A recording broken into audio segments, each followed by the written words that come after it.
Iran unveils Kamin-2 air defense missile system on National Day parade.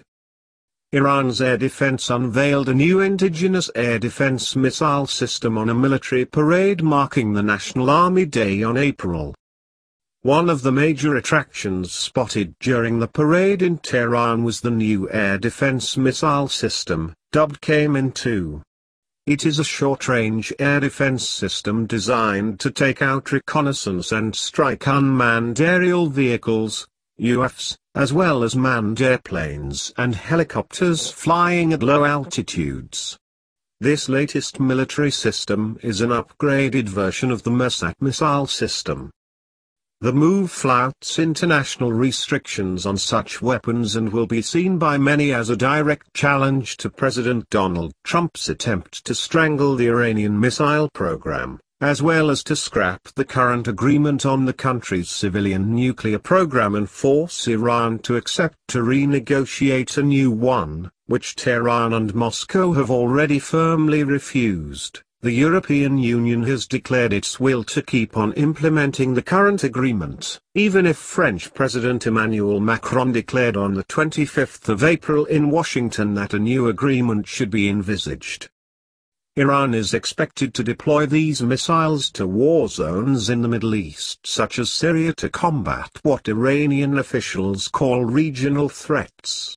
Earlier this week, Iranian Army Airborne Commander Yousef Korbani announced the missile unveiling to state media. The range of the missile has doubled to fly 8 to 12 kilometers further compared with the previous version, he said. Given the regional threats that we are facing, they can be highly effective in combats in short-range combat zones. In the past, Iran used S-300 air defense, which is 20-year-old technology but has been a major item for the Russians on the international arms market. Russia has shown restraint in not fulfilling the contract it has with Iran to deliver the S-300. Iran has been very vocal in its protestation. Belarus does have the S-300. Despite their differences, Russia and Belarus do work closely on air defense. It is unlikely Russia would allow Belarus to withdraw missile from their collective air defense network.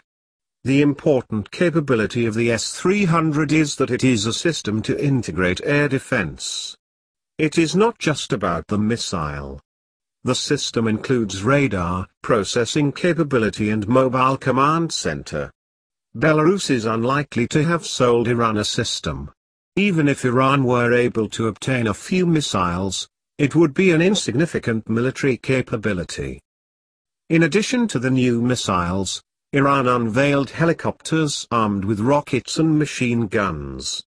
Iran has said that these would be deployed for combat in proxy and guerrilla wars. Korbani added, "Our dear experts in the air industry have had a highly successful performance and have equipped our helicopters with night vision systems. We have also become fully indigenized in the field of long-range missile systems. Iran has among the highest stockpile of ballistic missiles in the region." Thank you for watching. Please like, share, comment, and subscribe.